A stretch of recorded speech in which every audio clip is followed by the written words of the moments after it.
So we are going to create a vent hood in CAD, and we're going to start off by creating our geometry. So we'll start with the front plane and create a sketch. And in the sketch, what we're going to do is normalize with the letter N, and we're going to use construction, which is Q, and just the center rectangle. So by holding the mouse over the origin, we can use that as our center point, and you can see we're using the orange to decide our constraints, and our dimensions are going to be 36 inches and by 36. So this is, if you were looking at the vent hood from the front, these are the maximum dimensions of it, and it's always good practice to rename your sketches so that it's easy to figure out what is what. So we have our construction line. We're going to do the same thing with the right, and on the right hand side again we're going to use a rectangle, and we're going to make sure it's constrained to the center and locked in. Now unfortunately we'll just set the dimensions 18 inches by 36. You'll notice I forgot to make them construction lines, so just fixing that up here. Yeah, so they're construction lines because we don't intend to use them. We're just going to make this coincident with that point so that that line is now locked. So we're just using these to make sure that we have our geometry figured out.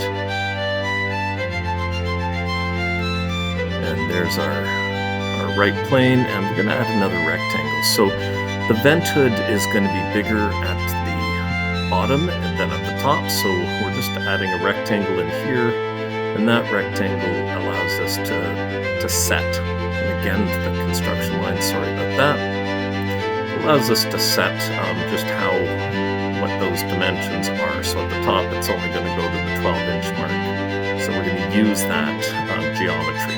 So the whole point of doing it this way is you can kind of lay out everything, and then you can set your different parts in relation to those lines and those points. So that's the key thing. So we're going to create another sketch, and this time we're using the right plane, and you'll notice we're using the line tool, which is the letter L, and we're using that bottom line, but we're just clicking so it's on the line.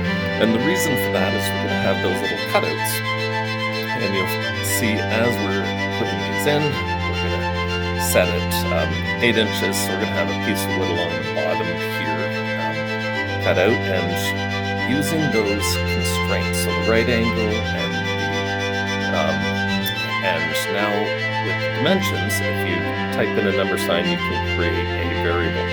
So the material thickness we're going to type in for 3/4 of an inch, but this allows us, if we decide to buy material that's 3/8 of an inch or a certain number of millimeters, we can change it in one spot without having to change the values everywhere in the thing. And now if we just go vertically here, again, same idea, we're just going to go across, and you'll see by using that, we're setting the geometry based on the other things, so I don't have to type the length. I'm just using the same length. And at the top, we're just going to have a 3-inch instead of a 8-inch like at the bottom. So we'll just set that dimension. And going across, and same thing.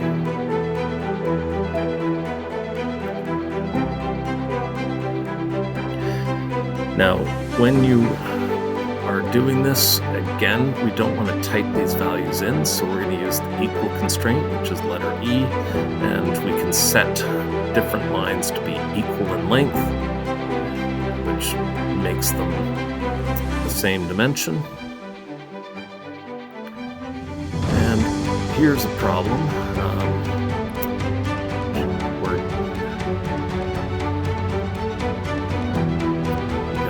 Bottom part too, and again we'll use the equal constraint, and using those keyboard shortcuts just saves so much time.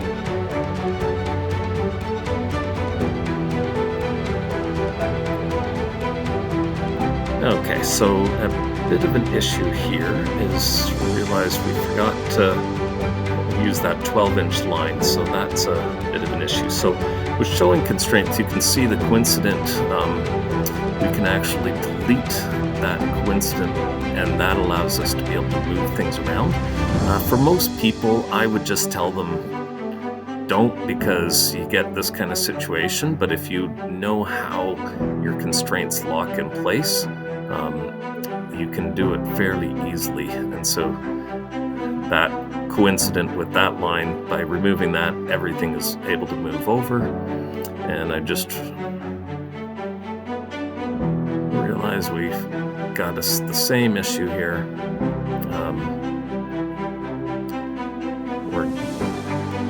I want the full 12 inches and we're actually over that line, so just going to make a slight change here. Again, delete that. And if we make this coincident with that line, everything should lock into place. There we go. So we have everything locked into place, and we can hide the constraints again, so it's easy to see what we're doing. So what we're going to do here now is we're going to add another line.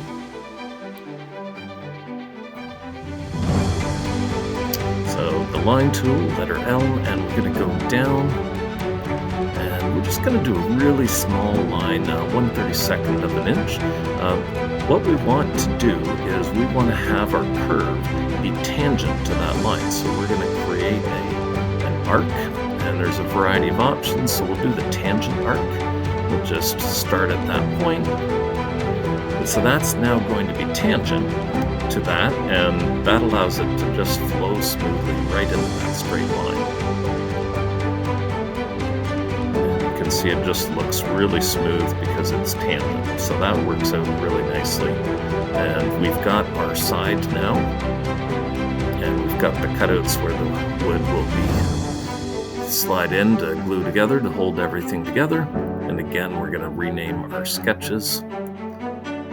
So there's our side. And we're going to extrude the side, and we can just select the sketch. Now, a couple key things. You'll notice that we want our depth, so we're going to use that variable so that we only need to enter that variable once, and we can just keep reusing it.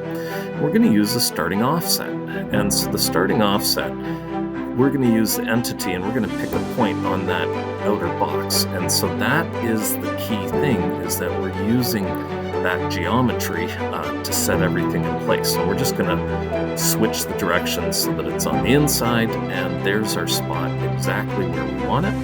And we can use the mirror tool to create our second side exactly where we want it. So by setting things centered around the origin at the first place, it makes it really easy to get things mirrored so that they're in exact position and everything's good to go.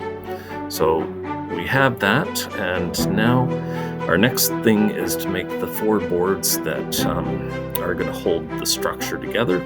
So what we'll do is we'll use this face, and we'll create a new sketch.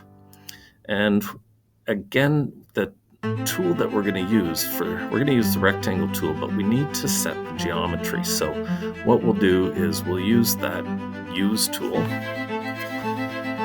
and so letter U is that use tool, and you can see just clicking these points. So we're going to create corner rectangles, and we have the vertices that are going to define the starting and end points for that. When you come across a situation where it's hard to select the point, you just need to right click on it, and when you right click, you'll be able to select other, and then you just can find the vertex of that particular point. So that's how we can do that.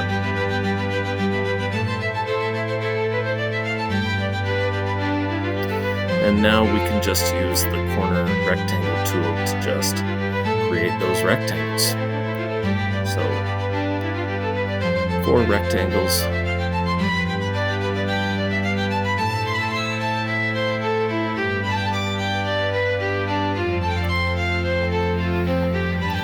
for the name. It's going to be sketch front back pieces.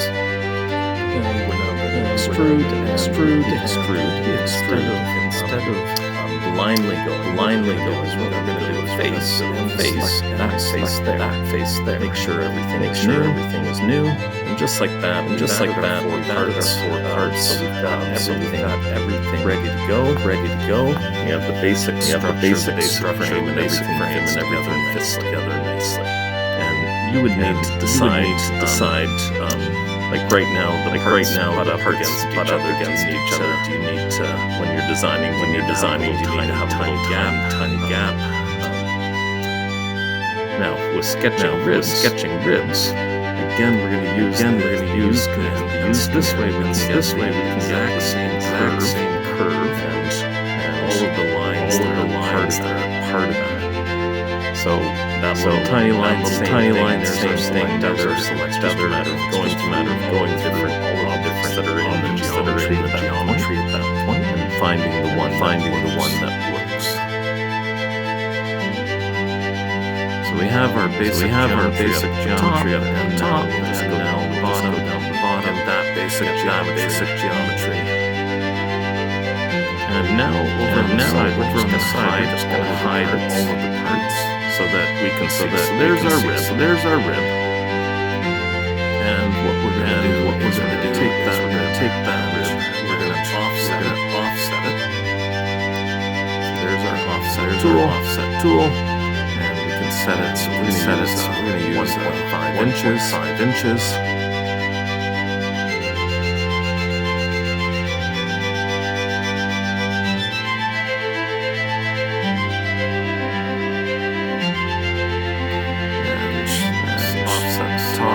Top as well.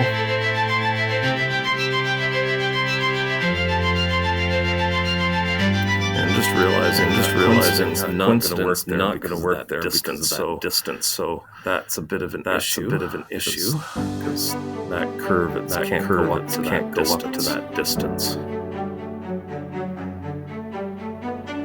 So if we just get rid of that distance, now we should be able to make that coincident. And making that tangent allows you to lock it, and just making sure those items are horizontal to each other. So now we can just draw a line and lock them in place. So there's the top. We've got a nice smooth line. We're gonna do the same kind of idea here. Bottom here.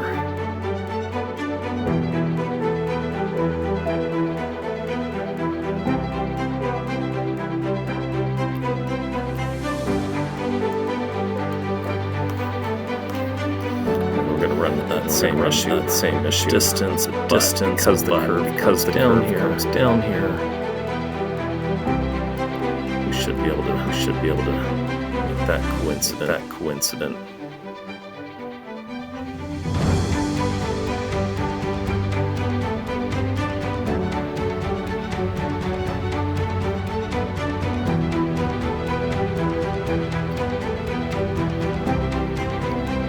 Same thing. We can make that horizontal. Now we've got our rib.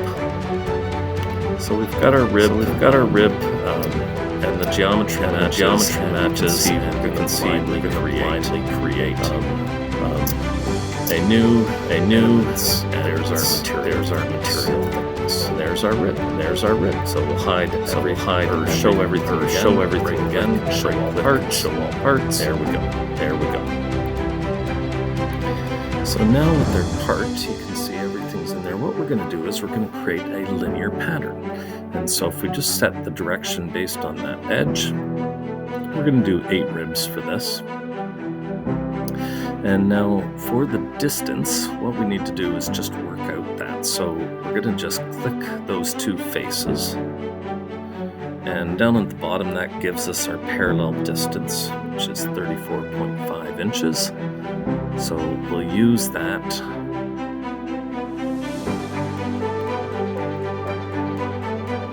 And divide it by 8. What we need to do is just work out the formula. just counting the ribs, and that's not going to work. So we do want it to be 8, but we'll need to adjust that formula so that the last one is just at the edge.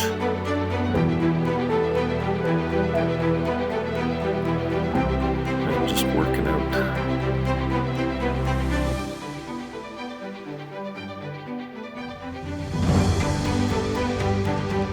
So yeah, 7 is going to be is the thing. We want the 7 because that's the number of gaps in between. And then with the math, we're just going to subtract the material thickness. Now here's the problem. Material thickness, I'm just going to get out of that. Just copy that so I can enter it in later. But if we open up our material thickness variable, you can see it's a length. So if we set it as a number, then we're able to do that math, but all of our items didn't regenerate properly, so unfortunately, I would need to go in and modify that, but we're just going to keep it as a length. But that's something to remember for the future. Try to keep it as a number because it's easy to convert a number to a length. There is a way that I can do the value of the material thickness, converting a length into a number, but it's just for this purpose, I'm just going to type it in. So there we go. Now I've got all of my ribs. And everything's equally spaced, the geometry matches perfectly, and good to go.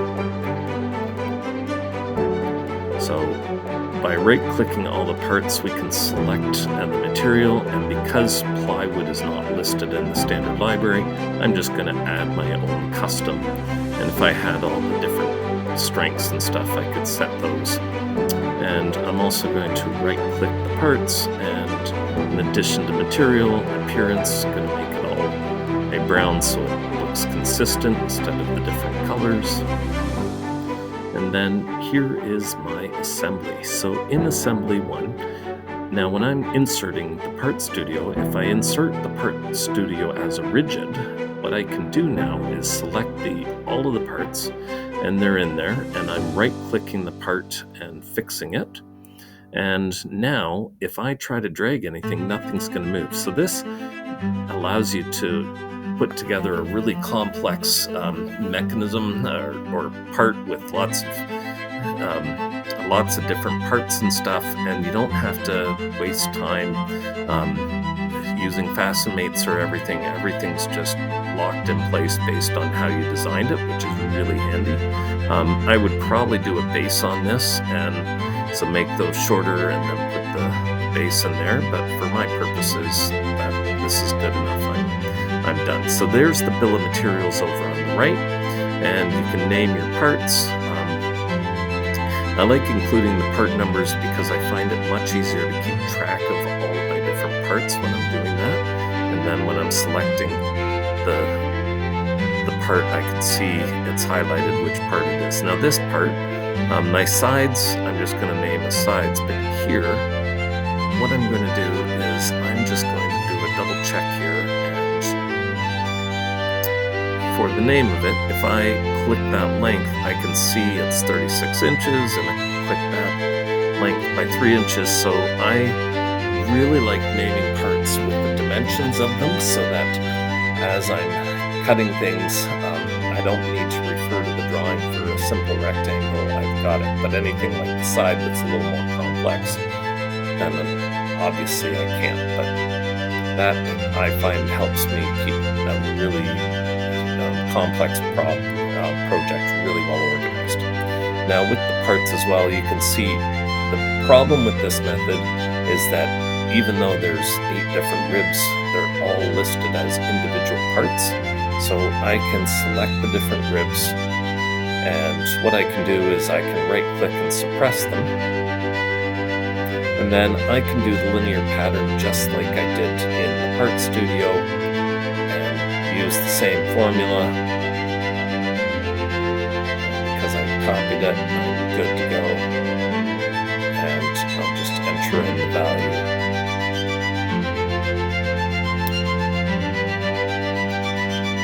And I kind of forgot that it was 8 ribs and not 2.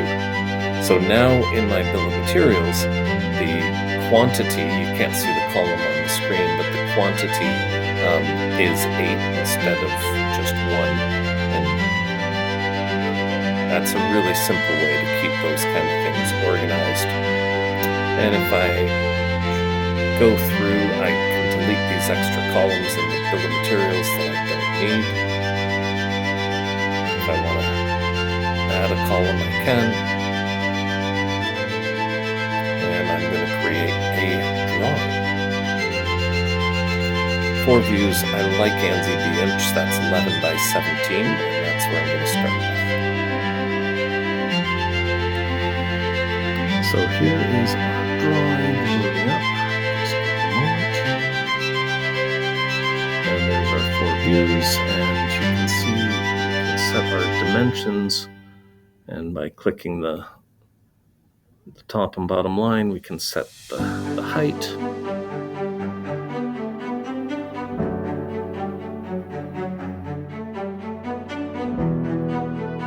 So we can easily set our dimensions, and under the drop downs, there's our bill of materials.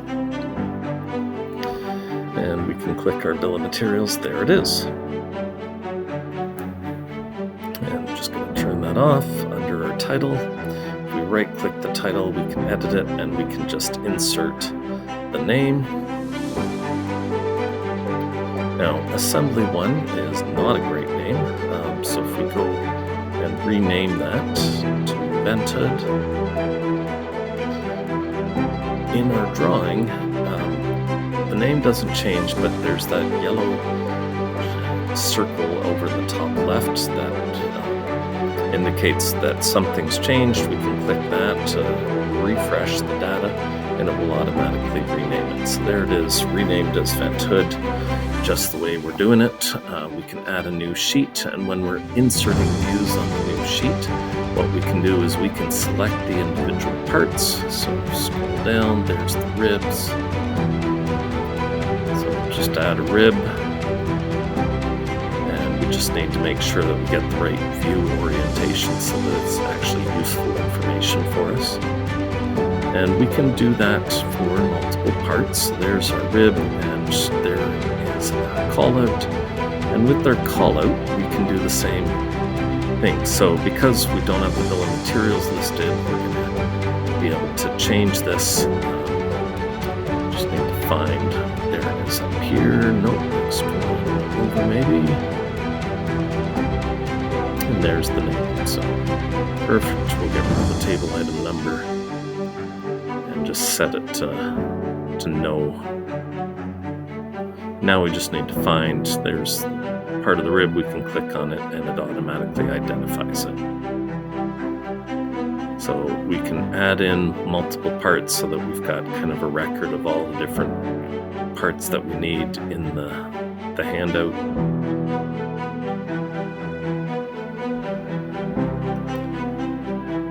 And just go through that exact same process. And now, because we've already set it up, we just need to find a part of it and click. And again, setting the dimensions so we know exactly how big the different parts are.